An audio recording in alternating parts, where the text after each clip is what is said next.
आप सुन रहे हैं जगत गुरु तत्वदर्शी संत रामपाल जी महाराज द्वारा लिखित पुस्तक जीने की राह। भूमिका। जीने की राह पुस्तक घर घर में रखने योग्य है। इसके पढ़ने तथा अमल करने से लोक तथा परलोक दोनों में सुखी रहोगे, पापों से बचोगे, घर की कलह समाप्त हो जाएगी, बहू बेटे अपने माता पिता की विशेष सेवा किया करेंगे, घर में परमात्मा का निवास होगा, भूत प्रेत पितर भैरव बैताल जैसी बुरी आत्माएं उस परिवार के आसपास नहीं आएंगी, देवता उस भक्त परिवार की सुरक्षा करते हैं, अकाल मृत्यु उस भक्त की नहीं होगी जो इस पुस्तक को पढ़कर दीक्षा लेकर मर्यादा में रहकर साधना करेगा। इस पुस्तक को पढ़ने से उजड़े परिवार बस जाएंगे। जिस परिवार में यह पुस्तक रहेगी, इसको पढ़ेंगे, जिस कारण से नशा अपने आप छूट जाएगा, क्योंकि इसमें ऐसे प्रमाण हैं जो आत्मा को छू जाते हैं। शराब, तंबाकू तथा अन्य नशे के प्रति ऐसी घृणा हो जाएगी कि इनका नाम लेने से रूह कांप जाया करेगी। पूरा परिवार सुख का जीवन जिएगा। जीवन का सफर आसानी से तय होगा, क्योंकि जीवन का मार्ग साफ हो जाता है। इस पुस्तक में पूर्ण परमात्मा कौन है, उसका नाम क्या है, उसकी भक्ति कैसी है, सब जानकारी मिलेगी। मानव जीवन सफल हो जाएगा। परिवार में किसी प्रकार की बुराई नहीं रहेगी। परमात्मा की कृपा सदा बनी रहेगी। जीने की राह उत्तम मिलने से यात्रा आसान हो जाएगी। जो इस पुस्तक को घर में नहीं रखेगा, वह जीवन की राह उत्तम न मिलने से संसार रूपी वन में भटककर अनमोल जीवन नष्ट करेगा। परमात्मा के घर में जाकर पश्चाताप के अतिरिक्त कुछ हाथ नहीं लगेगा। उस समय आपको पता चलेगा कि जीने की राह उत्तम न मिलने से जिंदगी बर्बाद हो गई। फिर आप परमात्मा से विनय करेंगे कि हे प्रभु, एक मानव जीवन और बख्श दो। मैं सच्चे मन से सत्य भक्ति करूंगा। जीवन की सच्ची राह की खोज करने सत्संग में जाया करूंगा। आजीवन भक्ति करूंगा, अपना कल्याण करवाऊंगा। उस परमात्मा के दरबार में आपके पूर्व के जन्मों की फिल्म चलाई जाएगी, जिनमें आप प्रत्येक बार जब जब मानव जीवन प्राप्त हुआ था, आपने यही कहा था कि एक मानव जीवन और दे दो, कभी बुराई नहीं करूंगा, आजीवन भक्ति भी करूंगा, घर का कार्य निर्वाह के लिए भी करूंगा, पूर्ण सद्गुरु से दीक्षा लेकर कल्याण करवाऊंगा। जो गलती अब के मानव जीवन में हुई है, कभी नहीं दोहराऊंगा या दोहराऊंगी। फिर परमात्मा जी कहते हैं कि अपने आप को तो मूर्ख बनाकर जीवन नष्ट करके आ खड़ा हुआ पापों की गाड़ी भरकर मुझे भी मूर्ख बनाना चाहता है। चल नरक में। फिर 84 लाख प्रकार के प्राणियों के शरीरों में चक्र लगा। जब कभी मानव स्त्री पुरुष शरीर मिले, सावधान होकर संतों का सत्संग सुनना और अपना कल्याण कराना। पाठक जनों से निवेदन है कि इस पवित्र पुस्तक के पढ़ने से आपकी 101 पीढ़ी लोक तथा परलोक में सुखी रहेगी। इसको परमात्मा का आदेश मानकर पूरा परिवार पढ़ें। एक पढ़े, अन्य सुने, या एक से अधिक पुस्तक लेकर भिन्न भिन्न प्रतिदिन पढ़ें। इसमें लिखे प्रत्येक प्रकरण को सत्य माने, मजाक में न लें। यह किसी सांगी की बनाई नहीं है। यह परमेश्वर के गुलाम रामपाल दास द्वारा हृदय से मानव कल्याण के उद्देश्य से लिखी गई है। लाभ उठाएं। सत साहिब। लेखक दासन दास रामपाल दास, पुत्र अथवा शिष्य स्वामी रामदेवानंद जी, सतलोक आश्रम, बरवाला, जिला हिसार, हरियाणा, भारत। आप सुन रहे हैं जगत गुरु तत्वदर्शी संत रामपाल जी महाराज द्वारा लिखी पुस्तक जीने की राह का पेज नंबर 1। 2 शब्द। प्राणी की जीवन की यात्रा जन्म से प्रारंभ हो जाती है। उसकी मंजिल निर्धारित होती है। यहाँ इस पवित्र पुस्तक में मानव जीवन की यात्रा के मार्ग पर विस्तार पूर्वक वर्णन है।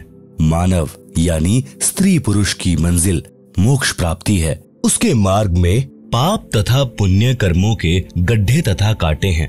आप जी को आश्चर्य होगा कि पाप कर्म तो बाधक होते हैं, पुण्य तो सुखदायी होते हैं। इनको गड्ढे कहना उचित नहीं। इसका संक्षिप्त वर्णन। पाप रूपी गड्ढे व कांटे। मानव जीवन परमात्मा की शास्त्र विधि अनुसार साधना करके मोक्ष प्राप्त करने के लिए प्राप्त होता है। पाप कर्म का कष्ट भक्ति में बाधा करता है। उदाहरण के लिए, पाप कर्म के कारण शरीर में रोग हो जाना, पशुधन में तथा फसल में हानि हो जाना, ऋण की वृद्धि करता है। ऋणी व्यक्ति दिन रात चिंतित रहता है, वह भक्ति नहीं कर पाता। पूर्ण सद्गुरु से दीक्षा लेने के पश्चात परमेश्वर उस भक्त के उपरोक्त कष्ट समाप्त कर देता है। तब भक्त अपनी भक्ति अधिक श्रद्धा से करने लगता है। परमात्मा पर विश्वास बढ़ता है, दृढ़ होता है। परंतु भक्त को परमात्मा के प्रति समर्पित होना चाहिए। जैसे पतिव्रता स्त्री अपने पति के अतिरिक्त किसी अन्य पुरुष को काम पूर्ति के लिए स्वप्न में भी नहीं चाहती, चाहे कोई कितना ही सुंदर हो। उसका पति अपनी पत्नी को हर संभव कोशिश करके सर्व सुविधाएं उपलब्ध करवाता है, विशेष प्रेम करता है। इसी प्रकार दीक्षा लेने के पश्चात आत्मा का संयोग परमात्मा से होता है। गुरुजी आत्मा का विवाह परमात्मा से करवा देता है। यदि वह मानव शरीरधारी आत्मा अपने पति परमेश्वर के प्रति पतिव्रता की तरह समर्पित रहती है, यानी पूर्ण परमात्मा के अतिरिक्त अन्य किसी देवी देवता से मनोकामना की पूर्ति नहीं चाहती है, तो उसका पति परमेश्वर उसके जीवन मार्ग में बाधक सब पाप कर्मों के कांटों को बुहार देता है। उस आत्मा की जीने की राह सुगम व बाधा रहित हो जाती है। उसको मंजिल सरलता से मिल जाती है। उस आत्मा के लिए परमात्मा क्या करता है, उसको संत गरीबदास जी ने परमेश्वर कबीर जी से प्राप्त ज्ञान को इस प्रकार बताया है। गरीबदास जी कहते हैं, पतिव्रता जमी पर ज्यों ज्यों धरी है पावे, समर्थ झाड़ू देत है ना काटा लग जावे। कबीर परमेश्वर जी ने कहा है कि साधक के लक्षण कहूं, रहे ज्यो पतिव्रता नारी, तह कबीर परमात्मा को लगे आत्मा प्यारी। पतिव्रता के भक्ति पथ को आप साफ करें करतार, आन उपासना त्याग दे सो पतिव्रता पार। भक्ति करने से पाप नष्ट हो जाते हैं। जो भक्ति की राह में रोड़े बनते हैं, उनके लिए कबीर जी ने कहा है, जब ही सत्य नाम हृदय धरो, भयो पाप को नाश, जैसे चिंगारी अग्नि की पड़े पुराने घास। इसलिए पूर्ण गुरु से दीक्षा लेकर प्रत्येक स्त्री पुरुष, बालक, वृद्ध, युवा को भक्ति अवश्य करनी चाहिए। आप सुन रहे हैं जगत गुरु तत्वदर्शी संत रामपाल जी महाराज द्वारा लिखी पुस्तक जीने की राह का पेज नंबर 2। पुण्य भी भक्ति की राह में बाधक है। पूर्व जन्मों के पुण्य के कारण घर में धन होता है, सर्व सुविधाएं होती हैं। किसी को राजपद प्राप्त होता है जो भक्ति में बाधक होता है। वह सुख उसको परमात्मा से कोसों दूर यानी कई किलोमीटर दूर कर देता है। ऐसा सुख भी जीने की राह में रोड़ा है, परमात्मा प्राप्ति की मंजिल को दूर कर देता है। कबीर जी कहते हैं, सुख के माथे पत्थर पड़ो, नाम हृदय से जावे, बलिहारी व दुख के जो पल पल नाम रटावे। एक धनी व राजपद प्राप्त व्यक्ति को परमात्मा की कथा सुनाने की कोशिश करके देखें, उसकी बिल्कुल रुचि नहीं बनेगी। दूसरी ओर पाप कर्मों की मार झेल रहे व्यक्ति को परमात्मा चर्चा सुनाएं, उसे बताएं कि परमात्मा सर्व कष्ट दूर कर देता है। आप परमात्मा की भक्ति किया करो। देखो, अपने गांव का अमूक व्यक्ति उस संत से दीक्षा लेकर सुखी हो गया। वह भी आपकी तरह कष्ट में था, तो वह दुखी व्यक्ति भक्ति पर लग जाता है। उसके लिए वह दुख वरदान बन गया। जो सुखी है उसको कैसे समझाएं? उसके पास तो पुण्यों की मलाई पर्याप्त है। वह धनी व्यक्ति अपने पुण्यों को खा खर्च कर खाली होकर तथा पापों की मालगाड़ी भरकर मृत्यु उपरांत परमात्मा के दरबार में मुंह लटकाकर भयभीत होकर जाएगा। कुत्ते गधे सुअर के जन्म पाएगा। इसके विपरीत दुखी निर्धन व्यक्ति परमात्मा की भक्ति करके, दान धर्म करके वर्तमान जीवन में भी सुखी हो जाएगा। पाप कर्मों से बचकर, पुण्यों की मालगाड़ी भरकर, भक्ति धन का धनी होकर परमात्मा के दरबार में निर्भय होकर जाएगा। परमात्मा सीने से लगाएगा, उस भक्त को मोक्ष देकर सदा सुखी कर देगा। यदि धनी राज्य पद प्राप्त सुखी व्यक्ति भी भक्ति पर लग जाए तो उसका तो कार्य बना बनाया है, मोक्ष में कोई अड़चन नहीं है। एक प्रश्न। एक सज्जन पुरुष ने कहा कि मैं कोई नशा नहीं करता, सब बुराइयों से दूर हूं, दूसरे की बहन बेटियों को अपनी समझता हूं, कोई पाप नहीं करता, मुझे भक्ति की कोई आवश्यकता नहीं है। सत्संग में ऐसे ऐसे स्त्री पुरुष जाते देखे हैं जो प्रत्येक बुराई करते थे, बदनाम थे? इसका उत्तर, जैसे 2 एकड़ जमीन है, 1 एकड़ को बहाकर संवार रखा है, यानी उसके झाड़ बोझड़े घास काट कर हल या ट्रैक्टर से बहा करके साफ सुथरा कर रखा है और बीज बोया नहीं। दूसरे एकड़ जमीन में सब खरपतवार, झाड़ भोजड़े तथा घास अड़ा खड़ा है, तो दोनों ही व्यर्थ हैं। यदि दूसरे एकड़ को किसी ने संवार कर साफ करके गेहूं बो दिया और पहले साफ किए में कुछ नहीं बोया, तो दूसरा उस पहले वाले से कई गुना उपयोगी है, जिसको संवार कर छोड़ दिया गया और बीज बोया नहीं। आप सुन रहे हैं जगत गुरु तत्वदर्शी संत रामपाल जी महाराज द्वारा लिखी पुस्तक जीने की राह का पेज नंबर 3। इसलिए यदि आप विकार बुराई रहित हैं, तो आप जी को भक्ति बीज बोना पड़ेगा, तभी आप जी के शरीर रूपी जमीन का लाभ होगा। जो बुराई करते थे उनको ज्ञान हुआ और बुराई त्याग कर भक्ति करते हैं, तो उन्होंने अपने जीने की राह बदल ली, साफ कर ली, मंजिल निकट हो गई। आप आगे पढ़ेंगे कि एक वैश्या ने कबीर परमात्मा जी का सत्संग सुना और अपनी राह बदल ली तथा नाम दीक्षा लेकर सत्संग में जाने लगी।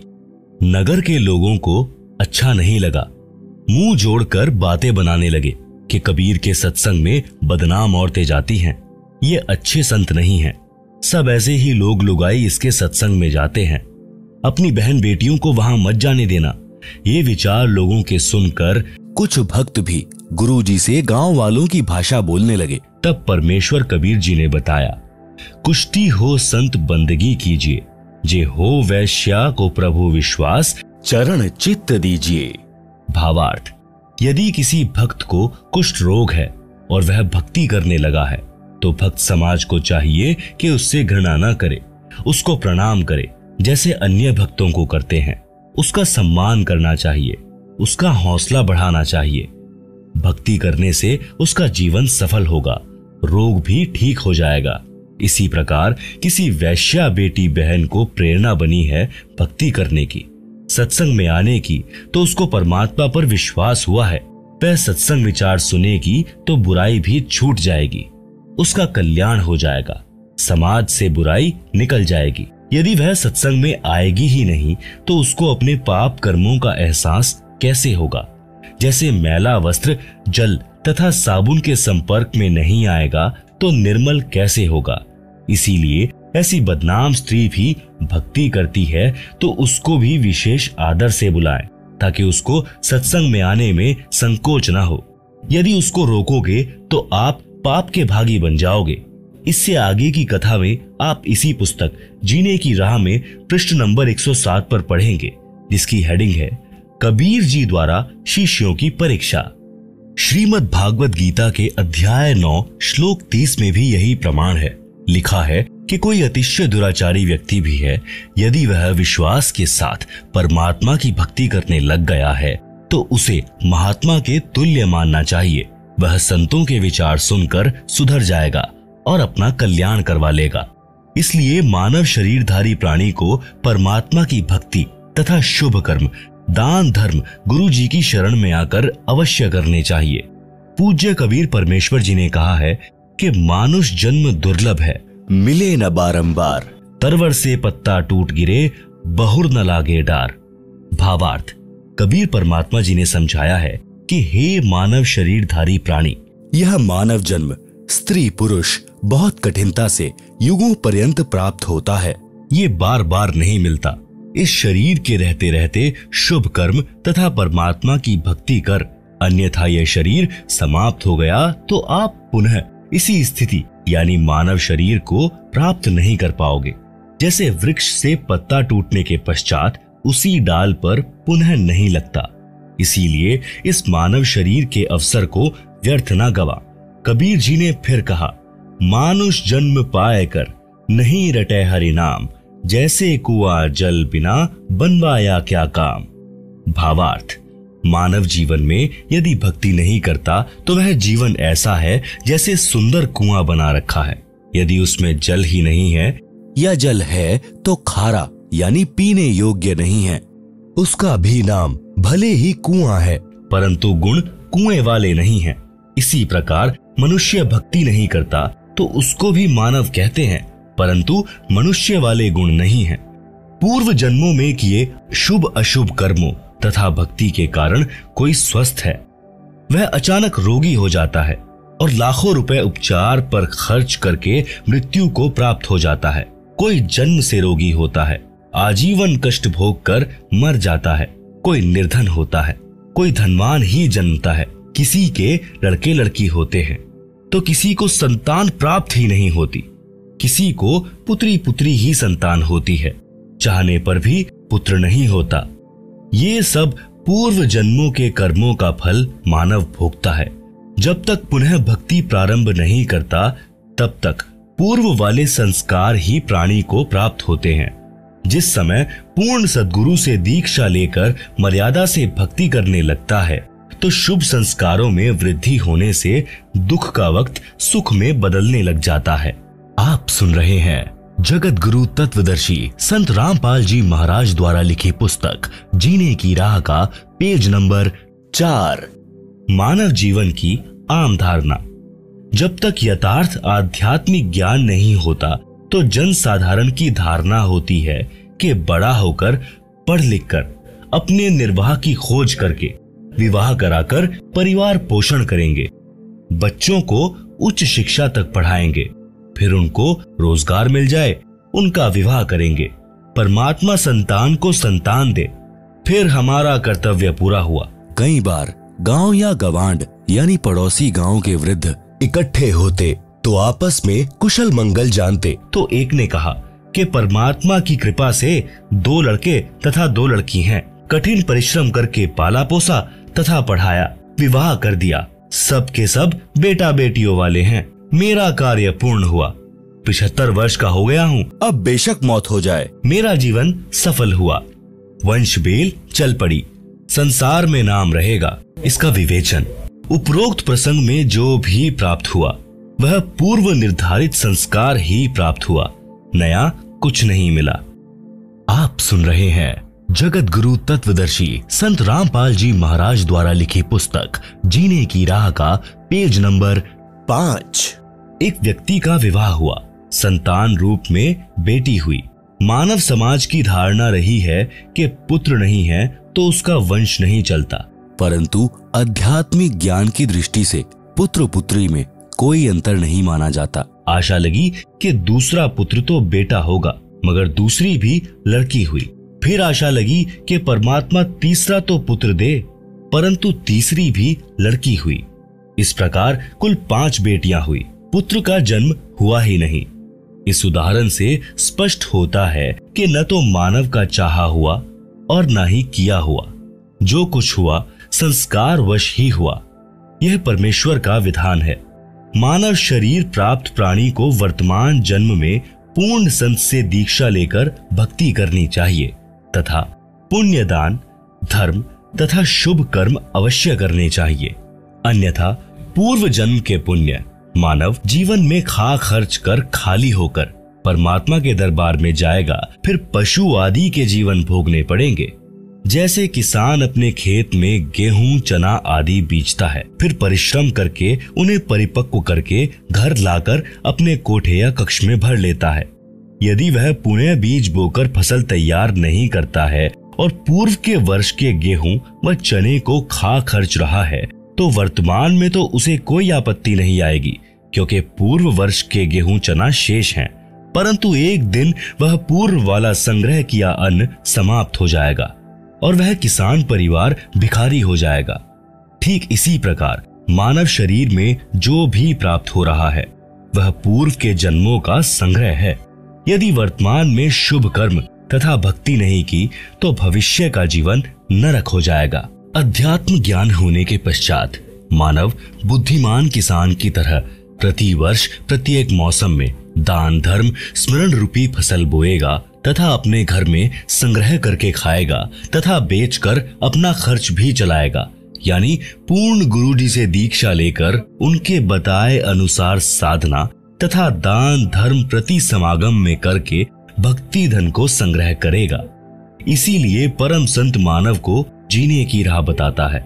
उसका आधार सत्य आध्यात्मिक ज्ञान सर्व ग्रंथों से प्रमाणित होता है। जैसा कि पूर्वोक्त प्रसंग में एक वृद्ध ने बताया कि सर्व संतान का पाल पोस कर विवाह कर दिया। मेरे मानव जीवन का कार्य पूरा हुआ, मेरा जीवन सफल हुआ, अब बेशक मौत आ जाए। विचारणीय विषय है कि उसने तो पूर्व का जमा ही खर्च कर दिया, भविष्य के लिए कुछ नहीं किया, जिस कारण से उस व्यक्ति का मानव जीवन व्यर्थ गया। कबीर जी ने कहा है, क्या मांगू कुछ थिर ना रहाई, देखत नैन चला जग जाई, 1 लख पूत 1.25 लख नाती, उस रावण के दीवाना बाती। भावार्थ, यदि एक मनुष्य एक पुत्र से वंशबेल को सदा बनाए रखना चाहता है तो ये उसकी भूल है। जैसे श्रीलंका के राजा रावण के 1 लाख पुत्र थे तथा 1.25 लाख पौत्र थे। वर्तमान में उसके कुल में कोई घर में दीपक जलाने वाला भी नहीं है। आप सुन रहे हैं जगत गुरु तत्वदर्शी संत रामपाल जी महाराज द्वारा लिखी पुस्तक जीने की राह का पेज नंबर 6। सब नष्ट हो गए, इसलिए हे मानव, परमात्मा से ये क्या मांगता है जो स्थायी ही नहीं है। यह अध्यात्म ज्ञान के अभाव के कारण प्रेरणा बनी है। परमात्मा आपको आपका संस्कार देता है, आपका किया कुछ नहीं हो रहा। उस वृद्ध की बात को माने कि पुत्र के होने से, वंश वृद्धि होने से संसार में नाम बना रहता है।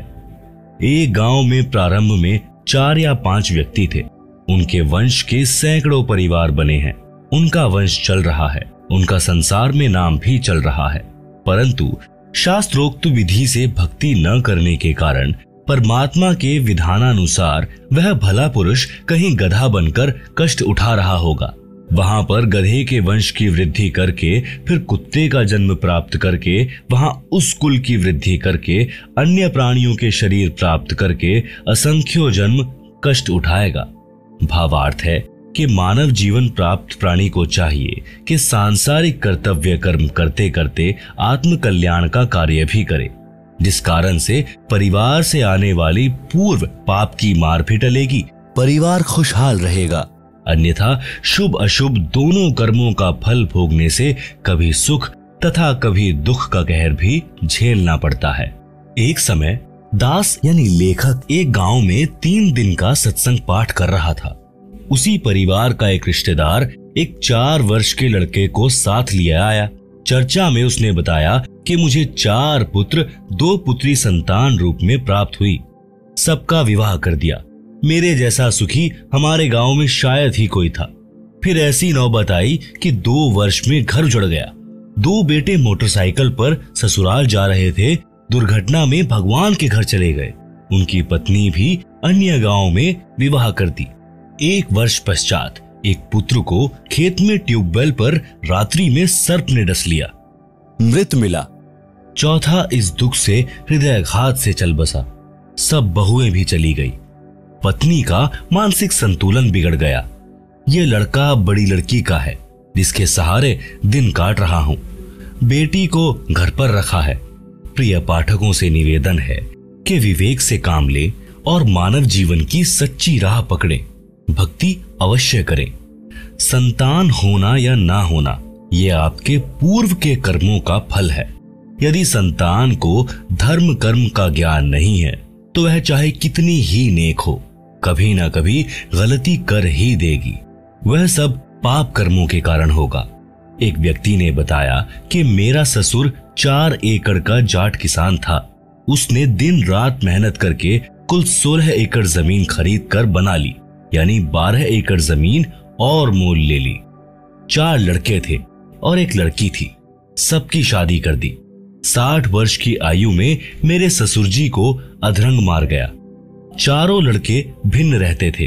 कुछ दिन बड़े बेटे में रहा, परंतु 6 महीने में ही कपड़ों में बदबू आने लगी। फिर तीसरे नंबर वाले के घर में रहा। कुछ दिन बाद उसने भी हाथ खड़े कर दिए। इसी प्रकार चारों पुत्र सेवा से तंग आ गए।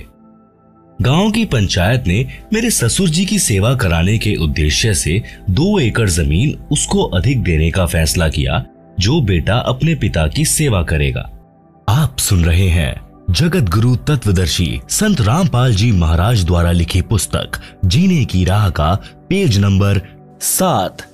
इस लालच में छोटे वाले ने सेवा करने की बात मान ली। 6 महीने में उसने कहा कि मेरे बस की बात नहीं है।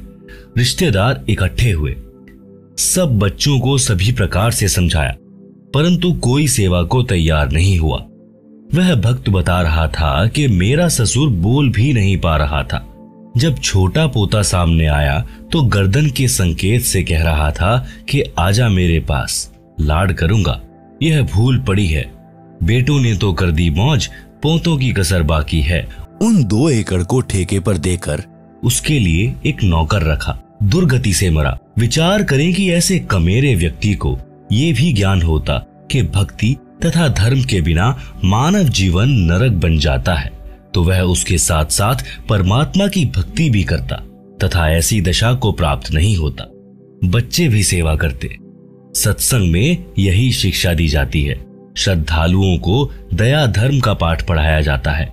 आश्रम में सत्संग के दौरान वृद्ध, रोगी, अपंग, छोटे बच्चों सहित माताएं, बहनें, बेटियां आती हैं। आश्रम में पुराने भक्तों तथा भक्तमतियों की ड्यूटी लगाई जाती है। वे आने वाले वृद्धों, रोगियों तथा अन्य असहायों की सेवा करते हैं। उनको स्नान कराते हैं, उनके वस्त्र धोते हैं, भोजनालय से भोजन प्रसाद लाकर पंडाल में बैठों को खिलाते हैं। चाय दूध भी वहीं बैठों को लाकर देते हैं। विचार करें कि जो बच्चे सत्संग में जाने वाले तथा बेटी, बहनें, माई व भक्त भाई सत्संग में आने वाले गैरों की सेवा करते हैं, तो वे घर पर अपने माता पिता, भाई बहन, सास ससुर की भी उसी भाव से सेवा करेंगे, क्योंकि उनका स्वभाव बन जाता है। उनके दिलों में दया भरी रहती है। उनको परमात्मा का विधान अच्छी तरह याद होता है। जैसा कि पूर्व में प्रसंग है कि एक कमेरे किसान को अधरंग मारना और बच्चों द्वारा अनदेखा करना। यदि वे लड़के तथा बहुएं सत्संग में जाते तो वे अपने पिता की बहुत सेवा करते। यदि वह किसान परमात्मा की भक्ति करता तो उसका शरीर स्वस्थ रहता और उसकी भक्ति के कारण भजन के तेज से प्रभावित होकर परिवार अपने आप आदर करता है। उदाहरण के लिए साधु संत भक्ति ही करते हैं, जिस कारण गांव का गांव उनका सेवा सत्कार करता है। इसी प्रकार भक्ति करने से परमात्मा की शक्ति अपने आप अन्य को प्रेरित करके भक्त के अनुकूल परिस्थिति बना देती है। इसीलिए भक्ति करने की प्रेरणा संतजन देते हैं। सत्संग से जीने की राह अच्छी बनती है। कबीर परमेश्वर ने फिर बताया है, काया तेरी है नहीं, माया कहां से होए, भक्ति कर दिल पाक से, जीवन है दिन दोए। बिन उपदेश अचंभ है, क्यों जीवत है प्राण, भक्ति बिना कहां ठोर है, ये नर नाही पाषाण। आप सुन रहे हैं जगत गुरु तत्वदर्शी संत रामपाल जी महाराज द्वारा लिखी पुस्तक जीने की राह का पेज नंबर 8। भावार्थ। परमात्मा कबीर जी कह रहे हैं कि हे भोले मानव, मुझे आश्चर्य है कि बिना गुरु से दीक्षा लिए किस आशा को लेकर जीवित है। न तो शरीर तेरा है, ये भी त्याग कर जाएगा, फिर संपत्ति आपकी कैसे है। जिनको यह विवेक नहीं है कि भक्ति बिना जीव का कहीं भी ठिकाना नहीं है, तो वे नर यानी मानव नहीं हैं, वे तो पत्थर हैं। उनकी बुद्धि पर पत्थर गिरे हैं। कबीर जी ने फिर कहा है कि बेगार की परिभाषा, अगम निगम को खोज ले, बुद्धि विवेक विचार, उदय अस्त का राज मिले तो बिन नाम बेकार। भावार्थ। पुराने समय में पुलिस थानों में जीप, कार आदि गाड़ियां नहीं होती थी। जब पुलिस वालों को कहीं छापा मारनी होती थी तो किसी प्राइवेट 3 व्हीलर या 4 व्हीलर वालों को जबरदस्ती पकड़ लेते और उसके व्हीकल में बैठकर जहां जाना होता ले जाते। ड्राइवर भी 3 व्हीलर वाला होता था तथा पेट्रोल डीजल भी वही अपनी जेब से डलवाता था। उस दिन की दिहाड़ी भी नहीं कर पाता था। पुलिस वाले उसको सारा दिन इधर उधर घुमाते रहते थे। आम व्यक्ति तो ये विचार करता था कि ये 3 व्हीलर वाला आज तो बहुत ज्यादा कमाई करेगा, सारा दिन चला है, परंतु उसका मन ही जानता था उस दिन उसके साथ क्या बीती होती थी। ऐसे ही राजा लोग इस जन्म में भक्ति ना करके केवल राज्य व्यवस्था को बनाए रखने में जीवन समाप्त कर रहे हैं तो वे बेगार करके जाते हैं। पूर्व जन्म के धर्म कर्म से राजा बनता है, वर्तमान जन्म में उसी पुण्य को खर्च खा रहा होता है। जनता को तो लगता है कि राजा बड़ी मौज कर रहा है, आध्यात्मिक दृष्टि से वह बेगार कर रहा है, भक्ति कमाई नहीं कर रहा है। यदि व्यक्ति पूर्ण गुरु से दीक्षा लेकर भक्ति नहीं करता है तो उसको चाहे उदय अस्त का यानी पूरी पृथ्वी का राज्य भी मिल जाए तो भी वह 3 व्हीलर वाले की तरह व्यर्थ की मारो मार यानी गहमा गहमी कर रहा है, उसे कुछ लाभ नहीं होगा। इसलिए राजा हो या प्रजा, धनी हो या निर्धन, सबको नए सिरे से भक्ति करनी चाहिए, उसी से उनका भविष्य उज्जवल होगा। परमात्मा कबीर जी ने अपने शिष्य संत गरीबदास जी को तत्व ज्ञान समझाया जो इस प्रकार है। राग आसावरी, शब्द नंबर 1। मन तू चल रे सुख के सागर, जहां शब्द सिंधु रत्नागर, कोटि जन्म तो है मरता होगे, कुछ नहीं हाथ लगा रे, कुकर सुकर खर भया बोरे, कौआ हंस बुगारे, कोटि जन्म तू राजा कीन्हा, मिटी न मन की आशा, भिक्षुक होकर दर दर हांड्या, मिल्या न निर्गुण रासा, इंद्र कुबेर ईश की पदवी, ब्रह्मा वरुण धर्म राया, विष्णुनाथ के पुरकू जाकर बहुर अपुठा आया, असंख्य जन्म तो है मरता होगे, जीवित क्यों ना मरे रे, द्वादश मध्य महल मठ बोरे, बहुर न देह धरे रे, दो जख बहिस्त सभी तय देखे, राजपाट के रसिया, 3 लोक से तृप्त नाही, यह मन भोगी खसिया, सतगुरु मिले तो इच्छा मेटें, पद मिल पदे समाना, चल हंसा उस लोक पठाऊं, जो आदि अमर अस्थाना, 4 मुक्ति जहां चंपी करती, माया हो रही दासी, दास गरीब अभय पद पर से, मिले राम अविनाशी। आप सुन रहे हैं जगत गुरु तत्वदर्शी संत रामपाल जी महाराज द्वारा लिखी पुस्तक जीने की राह का पेज नंबर 9। सूक्ष्म वेद की वाणी का भावार्थ। आत्मा और मन को पात्र बनाकर संत गरीबदास जी ने संसार के मानव को समझाया है। कहा है कि यह संसार दुखों का घर है, इससे भिन्न एक और संसार है जहां कोई दुख नहीं है। वह स्थान यानी सनातन परम धाम सत्यलोक है तथा वहां का प्रभु अविनाशी परमेश्वर सुखों का सागर है। सुख सागर अर्थात अमर परमात्मा तथा उसकी राजधानी अमरलोक की संक्षिप्त परिभाषा बताई है। शंखो लहर मेहर की उपजे, कहर नहीं जहां कोई, दास गरीब अचल अविनाशी, सुख का सागर सोई। भावार्थ। जिस समय मैं यानी लेखक अकेला होता हूँ तो कभी कभी ऐसी हिलोर अंदर से उठती है। उस समय सब अपने से लगते हैं, चाहे किसी ने मुझे कितना ही कष्ट दे रखा हो, उसके प्रति द्वेष भावना नहीं रहती, सब पर दया भाव बन जाता है। ये स्थिति कुछ मिनट ही रहती है। उसको मेहर की लहर कहा है। सतलोक अर्थात सनातन परम धाम में जाने के पश्चात प्रत्येक प्राणी को इतना आनंद आता है। वहां पर ऐसी असंख्यों लहरें आत्मा में उठती रहती हैं। जब वह लहर मेरी आत्मा से हट जाती है तो वहीं दुखमय स्थिति प्रारंभ हो जाती है। उसने ऐसा क्यों कहा?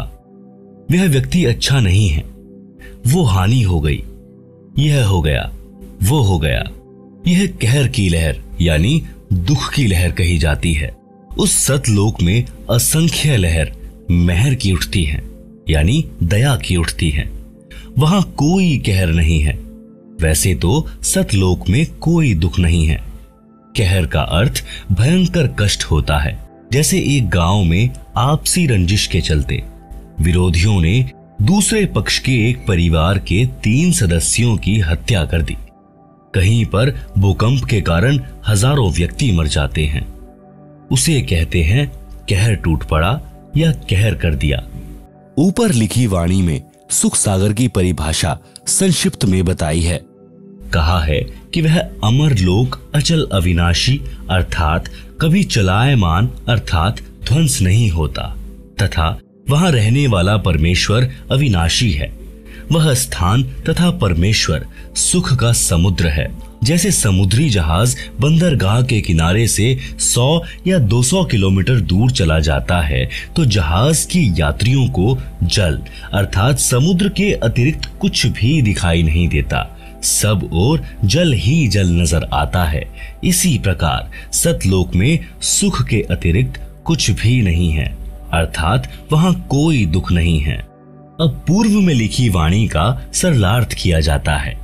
मन तू चल रे सुख के सागर, जहां शब्द सिंधु रत्नागर, कोटि जन्म तोहे भ्रमत होगे, कुछ नहीं हाथ लगा रे, कुकर शुकर खर भया बोरे, कौआ हंस बुगारे।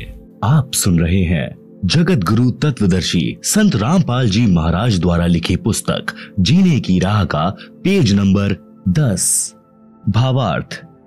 परमेश्वर कबीर जी ने अपनी अच्छी आत्मा संत गरीबदास जी को सूक्ष्म वेद समझाया। उसको संत गरीबदास जी गांव छुड़ानी जिला झज्जर हरियाणा प्रांत ने आत्मा तथा मन को पात्र बनाकर विश्व के मानव को काल ब्रह्म के लोक का कष्ट तथा सतलोक का सुख बताकर उस परम धाम में चलने के लिए सत्य साधना जो शास्त्रोक्त है करने की प्रेरणा की है। मन तू चल रे सुख के सागर अर्थात सनातन परम धाम में चल जहां पर शब्द नष्ट नहीं होता। इसलिए शब्द का अर्थ अविनाशीपन से है कि वह स्थान अमृतत्व का सिंधु अर्थात सागर है और मोक्ष रूपी रत्न का आगर अर्थात खान है।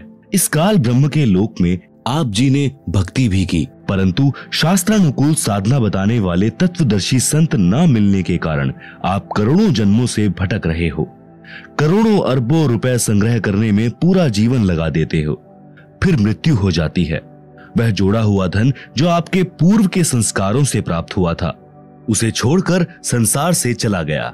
उस धन के संग्रह करने में जो पाप किए वे आप जी के साथ गए। आप जी ने उस मानव जीवन में तत्वदर्शी संत से दीक्षा लेकर शास्त्र विधि अनुसार भक्ति की साधना नहीं की, जिस कारण से आपको कुछ हाथ नहीं आया। पूर्व के पुण्यों के बदले धन ले लिया, वह धन यहीं रह गया, आपको कुछ भी नहीं मिला। आपको मिले धन संग्रह तथा भक्ति शास्त्रानुकूल न करने के पाप, जिनके कारण आप कुकर यानी कुत्ता, खर यानी गधा, सुकर यानी सुअर, कौवा यानी कि एक पक्षी, हंस एक पक्षी जो केवल सरोवर में मोती खाता है, बुगा बुगला पक्षी आदि आदि की योनियों को प्राप्त करके कष्ट उठाया। कोटि जन्म तू राजा कीन्हा, मिटी न मन की आशा, भिक्षुक होकर दर दर हांड्या, मिलान निर्गुण रासा। सरलार्थ। हे मानव, आप जी ने काल ब्रह्म की कठिन से कठिन साधना की, घर त्याग कर जंगल में निवास किया, फिर गांव व नगर में घर घर के द्वार पर हांड्या अर्थात घूमा। भिक्षा प्राप्ति के लिए जंगल में साधना रत साधक निकट के गांव या शहर में जाता है। एक घर से भिक्षा पूरी नहीं मिलती तो अन्य घरों से भोजन लेकर जंगल में चला जाता है। कभी कभी तो साधक एक दिन भिक्षा मांग कर लाते हैं, उसी से 2-3 दिन निर्वाह करते हैं। रोटियों को पतले कपड़े रुमाल जैसे कपड़े को छालना कहते हैं। छालने में लपेटकर वृक्ष की टहनियों से बांध देते थे। वे रोटियां सूख जाती हैं, उनको पानी में भिगोकर नरम करके खाते थे। वे प्रतिदिन भिक्षा मांगने जाने में जो समय व्यर्थ होता था उसकी बचत करके उस समय को काल ब्रह्म की साधना में लगाते थे। आप सुन रहे हैं जगत गुरु तत्वदर्शी संत रामपाल जी महाराज द्वारा लिखित पुस्तक जीने की राह का पेज नंबर 11। भावार्थ है कि जन्म मरण से छुटकारा पाने के लिए अर्थात पूर्ण मोक्ष प्राप्ति के लिए वेदों में वर्णित विधि तथा लोक वेद से घोर तप करते थे। उनको तत्वदर्शी संत न मिलने के कारण निर्गुण रासा अर्थात गुप्त ज्ञान जिसे तत्व ज्ञान कहते हैं वह नहीं मिला, क्योंकि यजुर्वेद अध्याय 40 मंत्र 10 में तथा चारों वेदों का सारांश रूप श्रीमद् भगवद गीता अध्याय 4 श्लोक 32 तथा 34 में कहा है कि जो यज्ञों अर्थात धार्मिक अनुष्ठानों का विस्तृत ज्ञान स्वयं सच्चिदानंद घन ब्रह्म अर्थात परम अक्षर ब्रह्म अपने मुख कमल से बोलकर सुनाता है वह तत्व ज्ञान अर्थात सूक्ष्म वेद है। गीता ज्ञान दाता ब्रह्म ने कहा है कि उस तत्व ज्ञान को तू तत्वज्ञानियों के पास जाकर समझ। उनको दंडवत प्रणाम करने से, नम्रता पूर्वक प्रश्न करने से वे परमात्म तत्व को भली भांति जानने वाले तत्वदर्शी संत तुझे तत्व ज्ञान का उपदेश करेंगे। इससे सिद्ध हुआ कि तत्व ज्ञान न वेदों में है और न ही गीता शास्त्र में। यदि होता तो एक अध्याय और बोल देता, कह देता कि तत्व ज्ञान उस अध्याय में पढ़े। संत गरीबदास जी ने मन के बहाने मानव शरीरधारी प्राणियों को समझाया है कि वह निर्गुण रासा अर्थात तत्व ज्ञान न मिलने के कारण काल ब्रह्म की साधना करके आप करोड़ों जन्मों में राजा बने। फिर भी मन की इच्छा समाप्त नहीं हुई, क्योंकि राजा सोचता है कि स्वर्ग में सुख है। यहाँ राज में कोई सुख चैन नहीं है, शांति नहीं है। निर्गुण रासा का भावार्थ, निर्गुण का अर्थ है कि वह वस्तु तो है परंतु उसका लाभ नहीं मिल रहा। वृक्ष के बीज में फल तथा वृक्ष निर्गुण रूप में है। उस बीज को मिट्टी में बीजकर सिंचाई करके वह सरगुण वस्तु वृक्ष को फल प्राप्त की जाती है। यह ज्ञान न होने से आम के फल व छाया से वंचित रह जाते हैं। रासा अर्थात झंझट अर्थात उलझा हुआ कार्य। सूक्ष्म वेद में परमेश्वर कबीर जी ने कहा है, 9 मन यानी 360 किलोग्राम सूत यानी कच्चा धागा। कबीर 9 मन सूत उलझिया, ऋषि रहे झकमार। सतगुरु ऐसा सुलझा दे, उलझे ना दूजी बार। सरलार्थ, परमेश्वर कबीर जी ने कहा है कि अध्यात्म ज्ञान रूपी 9 मन सूत उलझा हुआ है। 1 किलोग्राम उलझे हुए सूत को सीधा करने में 1 दिन से भी अधिक जुलाहों का लग जाता था। यदि सुलझाते समय धागा टूट जाता तो कपड़े में गांठ लग जाती। गांठ गठीले कपड़े को कोई मोल नहीं लेता था। इसलिए परमेश्वर कबीर जुलाहे ने जुलाहों का सटीक उदाहरण बताकर समझाया है कि अधिक उलझे हुए सूत को कोई नहीं सुलझाता था। अध्यात्म ज्ञान उसी 9 मन उलझे हुए सूत के समान है, जिसको सद्गुरु अर्थात तत्वदर्शी संत ऐसा सुलझा देगा जो पुनः नहीं उलझेगा। बिना सुलझे अध्यात्म ज्ञान के आधार से अर्थात लोक वेद के अनुसार साधना करके स्वर्ग नरक 84 लाख प्रकार के प्राणियों के जीवन, पृथ्वी पर किसी टुकड़े का राज्य, स्वर्ग का राज्य प्राप्त किया, पुनः फिर जन्म मरण के चक्र में गिरकर कष्ट पर कष्ट उठाया। परंतु काल ब्रह्म की वेदों में वर्णित विधि के अनुसार साधना करने से वह परम शांति तथा सनातन परम धाम प्राप्त नहीं हुआ, जो गीता अध्याय 18 श्लोक 62 में कहा है, और न ही परमेश्वर का वह परम पद प्राप्त हुआ, जहां जाने के पश्चात साधक लौटकर संसार में कभी नहीं आते, जो गीता अध्याय 15 श्लोक 4 में कहा है। काल ब्रह्म की साधना से निम्न लाभ होता रहता है। वाणी नंबर 3, इंद्र कुबेर ईश की पदवी, ब्रह्मा वरुण धर्मराया, विष्णुनाथ के पुरकू जाकर बहुर अपूठा आया।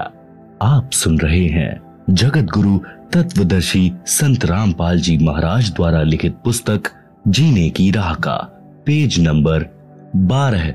सरलार्थ, काल ब्रह्म की साधना करके साधक इंद्र का भी पद प्राप्त कर सकता है। इंद्र स्वर्ग के राजा का पद है। इसको देवराज अर्थात देवताओं का राजा तथा सुरपति भी कहते हैं। यह सिंचाई विभाग अर्थात वर्षा मंत्रालय भी अपने अधीन रखता है। एक प्रश्न, इंद्र की पदवी कैसे प्राप्त होती है? उत्तर, अधिक तप करने से तथा 100 मन घी का प्रयोग करके धर्म यज्ञ करने से एक धर्म यज्ञ संपन्न होती है। ऐसी 100 धर्म यज्ञ निर्विघ्न करने से इंद्र की पदवी साधक प्राप्त करता है। तप या यज्ञ के दौरान यज्ञ या तप की मर्यादा भंग हो जाती है तो नए सिरे से यज्ञ या तप करना पड़ता है। इस प्रकार इंद्र की पदवी प्राप्त होती है। एक और प्रश्न, इंद्र का शासन काल कितना है? मृत्यु उपरांत इंद्र के पद को छोड़कर प्राणी किस योनि को प्राप्त करता है? उत्तर, इंद्र स्वर्ग के राजा के पद पर 72 चौकड़ी अर्थात 72 चतुर्युग तक बना रहता है। एक चतुर्युग में सतयुग, त्रेता युग, द्वापर युग तथा कलयुग का समय होता है। जो 17,28,000 प्लस 12,96,000 प्लस 8,64,000 प्लस 4,32,000 क्रमशः सतयुग प्लस त्रेता युग प्लस द्वापर युग प्लस कलयुग का समय अर्थात 43,20,000 वर्ष का समय एक चतुर्युग में होता है। ऐसे बने 72 चतुर्युग तक वह साधक इंद्र के पद पर स्वर्ग के राजा का सुख भोगता है। एक कल्प अर्थात ब्रह्मा जी के एक दिन में यानी कि जो 1008 चतुर्युग का होता है 14 जीव इंद्र के पद पर रहकर अपना किया पुण्य कर्म भोगते हैं। इंद्र के पद को भोगकर वे प्राणी गधे का जीवन प्राप्त करते हैं। एक कथा, मार्कंडेय ऋषि तथा अप्सरा का संवाद। एक समय बंगाल की खाड़ी में मार्कंडेय ऋषि तप कर रहा था। इंद्र के पद पर विराजमान आत्मा को ये शर्त होती है कि यदि उसके शासन काल में 72 चौकड़ी युग के दौरान यदि पृथ्वी पर कोई व्यक्ति इंद्र पद प्राप्त करने योग्य तप या धर्म यज्ञ कर लेता है और उसकी क्रिया में कोई बाधा नहीं आती है तो उस साधक को इंद्र का पद दे दिया जाता है और वर्तमान इंद्र से वह पद छीन लिया जाता है। इसीलिए जहां तक संभव होता है इंद्र अपने शासन काल में किसी साधक का तप या धर्म यज्ञ पूर्ण नहीं होने देता, उसकी साधना भंग करा देता है, चाहे कुछ भी करना पड़े। आप सुन रहे हैं जगत गुरु तत्वदर्शी संत रामपाल जी महाराज द्वारा लिखी पुस्तक जीने की राह का पेज नंबर 13। जब इंद्र को उसके दूतों ने बताया कि बंगाल की खाड़ी में मार्कंडेय नामक ऋषि तप कर रहे हैं, इंद्र ने मार्कंडेय ऋषि का तप भंग करने के लिए उर्वशी यानी कि इंद्र की पत्नी भेजी। सर्व श्रृंगार करके देवपरी मार्कंडेय ऋषि के सामने नाचने गाने लगी। अपनी सिद्धि से उस स्थान पर बसंत ऋतु जैसा वातावरण बना दिया। मार्कंडेय ऋषि ने कोई उत्सुकता नहीं दिखाई। उर्वशी ने कमर का नाड़ा तोड़ दिया, निर्वस्त्र हो गई। तब मार्कंडेय ऋषि बोले, हे बेटी, हे बहन, हे माई, आप यह क्या कर रही हो? आप यहाँ गहरे जंगल में अकेली किस लिए आई? उर्वशी ने कहा कि ऋषि जी मेरे रूप को देखकर इस आरण्य खंड यानी वन खंड के सर्व साधक अपना संतुलन खो गए, परंतु आप डगमग नहीं हुए। न जाने आपकी समाधि कहाँ थी। कृपया आप मेरे साथ इंद्रलोक में चलो, नहीं तो मुझे सजा मिलेगी कि तू हार कर आ गई। मार्कंडेय ऋषि ने कहा कि मेरी समाधि ब्रह्मलोक में गई थी, जहां पर मैं उन उर्वशियों का नाच देख रहा था जो इतनी सुंदर हैं कि तेरे जैसी तो उनकी 7 बांदियां अर्थात नौकरानियां हैं। इसीलिए मैं तेरे को क्या देखता, तेरे पर क्या आसक्त होता। यदि तेरे से कोई सुंदर हो तो उसे ले आ। तब देवपरी ने कहा कि इंद्र की पटरानी अर्थात मुख्य रानी मैं ही हूँ, मुझसे सुंदर स्वर्ग में कोई औरत नहीं है। तब मार्कंडेय ऋषि ने पूछा कि इंद्र की मृत्यु होगी तब तू क्या करेगी? उर्वशी ने उत्तर दिया कि मैं 14 इंद्र भोगूंगी। भावार्थ है कि श्री ब्रह्मा जी के एक दिन में 1008 चतुर्युग होते हैं, जिसमें 72 चतुर्युग का शासन काल पूरा करके 14 इंद्र मृत्यु को प्राप्त होते हैं। इंद्र की रानी वाली आत्मा ने किसी मानव जन्म में इतने अत्यधिक पुण्य किए थे, जिस कारण से वह 14 इंद्रों की पटरानी बनकर स्वर्ग सुख तथा पुरुष सुख को भोगेगी। मार्कंडेय ऋषि ने कहा कि वो 14 इंद्र भी मरेंगे, तब तू क्या करेगी? उर्वशी ने कहा कि फिर मैं मृत्यु लोक यानी पृथ्वी लोक को मनुष्य लोक अर्थात मर्त्य लोक कहते हैं, मैं गधी बन जाऊंगी और जितने इंद्र मेरे पति होंगे वे भी पृथ्वी पर गधे की योनि प्राप्त करेंगे। मार्कंडेय ऋषि बोले, फिर मुझे ऐसे लोक में क्यों ले जा रही थी जिसका राजा गधा बनेगा और रानी गधी की योनि प्राप्त करेगी? उर्वशी बोली कि अपनी इज्जत रखने के लिए, नहीं तो वे कहेंगे कि तू हार कर आई है। मार्कंडेय ऋषि ने कहा कि गधियों की कैसी इज्जत, तू वर्तमान में भी गधी है क्योंकि तू 14 खसम करेगी और मृत्यु उपरांत तू स्वयं स्वीकार रही है कि मैं गधी बनूंगी। गधी की कैसी इज्जत? इतने में वहीं पर इंद्र आ गया, विधानानुसार अपना इंद्र का राज्य मार्कंडेय ऋषि को देने के लिए। कहा कि ऋषि जी हम हारे और आप जीते, आप इंद्र की पदवी स्वीकार करें। मार्कंडेय ऋषि बोले, अरे अरे इंद्र की पदवी मेरे किसी काम की नहीं, मेरे लिए तो काग यानी कौवे की बीट के समान है। मार्कंडेय ऋषि ने इंद्र से फिर कहा कि तू मेरे बताए अनुसार साधना कर, तेरे को ब्रह्मलोक ले चलूंगा। इस इंद्र के राज्य को छोड़ दे। इंद्र ने कहा कि हे ऋषि जी, अब तो मुझे मौज मस्ती करने दो, फिर कभी देखूंगा। आप सुन रहे हैं जगत गुरु तत्वदर्शी संत रामपाल जी महाराज द्वारा लिखी पुस्तक जीने की राह का पेज नंबर 14। पाठक जनों, विचार करो, इंद्र को पता है कि मृत्यु के उपरांत गधे का जीवन मिलेगा, फिर भी उस क्षणिक सुख को त्यागना नहीं चाहता। कहा कि फिर कभी देखूंगा। फिर कब देखेगा? गधा बनने के पश्चात तो कुम्हार देखेगा कि कितना वजन गधे की कमर पर रखना है और कहां से डंडा मारना है। ठीक इसी प्रकार इस पृथ्वी पर कोई छोटे से टुकड़े का प्रधानमंत्री, मंत्री, मुख्यमंत्री या राज्य में मंत्री बना है, या किसी पद पर सरकारी अधिकारी या कर्मचारी बना है, या धनी है, उसको कहा जाता है कि आप भक्ति करो, नहीं तो गधे बनोगे। वे या तो नाराज हो जाते हैं, कहते हैं कि हम क्यों बनेंगे गधे। फिर से मत कहना। कुछ सभ्य होते हैं, वे कहते हैं कि किसने देखा है गधे बनते हैं। फिर उनको बताया जाता है कि सब संत तथा ग्रंथ बताते हैं, तो अधिकतर कहते हैं कि देखा जाएगा। उनसे निवेदन है कि मृत्यु के पश्चात गधा बनने के बाद आप क्या देखोगे? फिर तो कुम्हार देखेगा कि आप जी के साथ कैसा बर्ताव करना है। देखना है तो वर्तमान में देख, बुराई छोड़कर शास्त्रानुकूल साधना करो, जो वर्तमान में विश्व में केवल मेरे रामपाल दास के पास है। आओ ग्रहण करो और अपने जीव का कल्याण कराओ।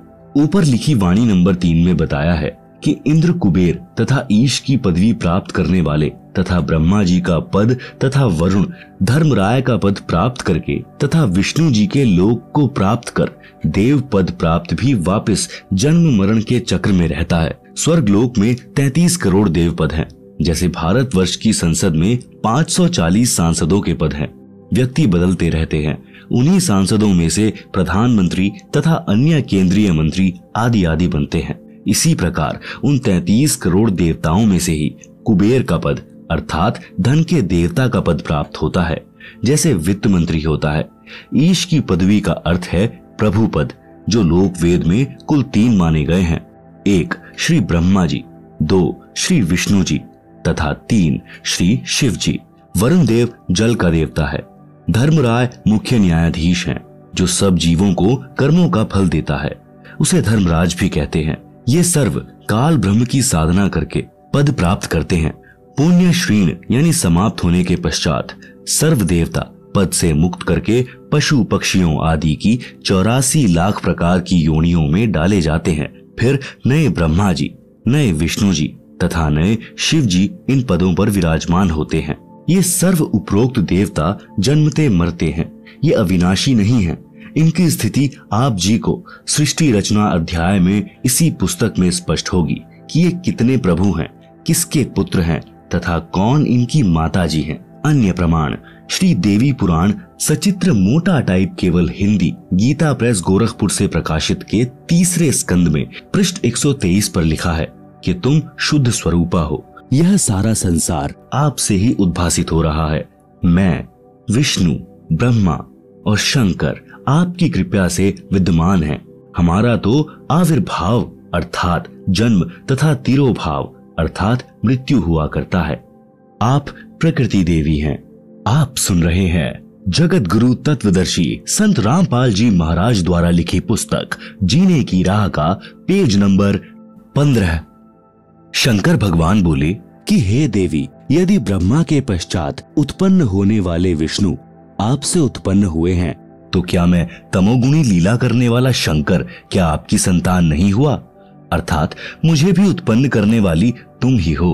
हम तो केवल नियमित कार्य ही कर सकते हैं, अर्थात जिसके भाग्य में जो लिखा है हम वही प्रदान कर सकते हैं। न अत्यधिक कर सकते न कम कर सकते। पाठक जनों, इस श्री देवी पुराण के उल्लेख से स्पष्ट हुआ कि श्री ब्रह्मा जी, श्री विष्णु जी तथा श्री शंकर जी नाशवान हैं।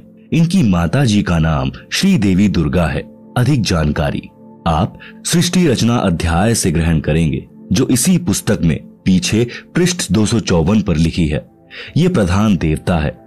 अन्य इनसे निम्न स्तर के देव हैं। ये सर्व जन्मते मरते हैं। अविनाशी राम नहीं है, अविनाशी परमात्मा नहीं है। श्रीमद् भागवत गीता अध्याय 10 श्लोक 2 में लिखा है कि गीता ज्ञान दाता काल ब्रह्म ने कहा है कि मेरी उत्पत्ति को ना तो देवता जानते और ना महर्षि जन जानते, क्योंकि इन सब का आदि कारण मैं ही हूं, अर्थात ये सर्व मेरे से उत्पन्न हुए हैं। गीता अध्याय 4 श्लोक 5 में गीता ज्ञान बोलने वाले ने कहा है कि हे अर्जुन, तेरे और मेरे बहुत जन्म हो चुके हैं, तू नहीं जानता, मैं जानता हूं। गीता अध्याय 2 श्लोक 12 में भी स्पष्ट है कि तू, मैं तथा सब राजा सेना पहले भी जन्मे थे, आगे भी जन्मेंगे। गीता अध्याय 14 श्लोक 3 में गीता ज्ञान दाता ने कहा है कि हे अर्जुन, मेरी प्रकृति अर्थात दुर्गा तो गर्भ धारण करती है, मैं उसके गर्भ में बीज स्थापित करता हूं, जिससे सर्व प्राणियों की उत्पत्ति होती है। गीता अध्याय 14 श्लोक 4 में गीता ज्ञान दाता ने कहा है कि हे अर्जुन, नाना प्रकार की सब योनियों में जितने शरीरधारी मूर्तियां उत्पन्न होती हैं, महत प्रकृति तो उन सब की गर्भ धारण करने वाली माता है। अहम ब्रह्म यानी मैं ब्रह्म बीज स्थापित करने वाला पिता हूं।